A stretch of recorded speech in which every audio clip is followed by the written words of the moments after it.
Start by removing both the negative and positive side of the battery. For most factory batteries, it's going to be an 8mm socket. However, if your car has had a new cable ends put on before, it may be a different size, and that's pretty common. Now we're going to lift the car into the air on the front.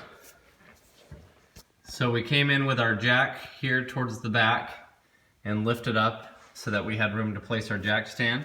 You want to make sure that it's cradling this beam perfectly, and you do want it up pretty high and pretty far forward on that beam.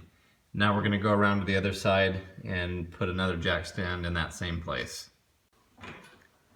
So as you're lifting the other side of the car, pay very special close attention to the jack on this side and make sure that it's still secure and not being tipped over.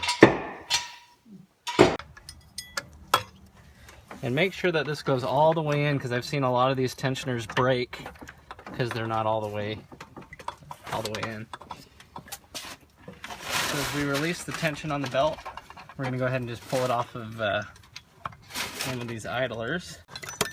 There we go. Okay. So now the belt is loose. We're going to unloop it from the air conditioning pulley over here on the passenger side.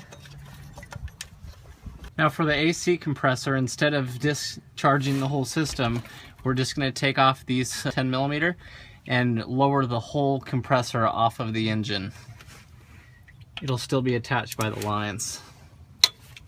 Okay, the AC compressor itself has a switch on it that we're disconnecting, and so it pulls out this way. It has a tab on the top that we had to lift up on.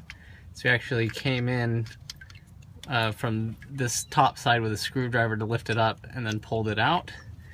The bolts have come out now for the, well, there's actually 3 bolts here for the AC compressor. We took these 2 out. They'll drop all the way out. This third one will get stuck as it hits the sway bar, but as long as it's out and the AC compressor can be dropped out of the way, then you're good.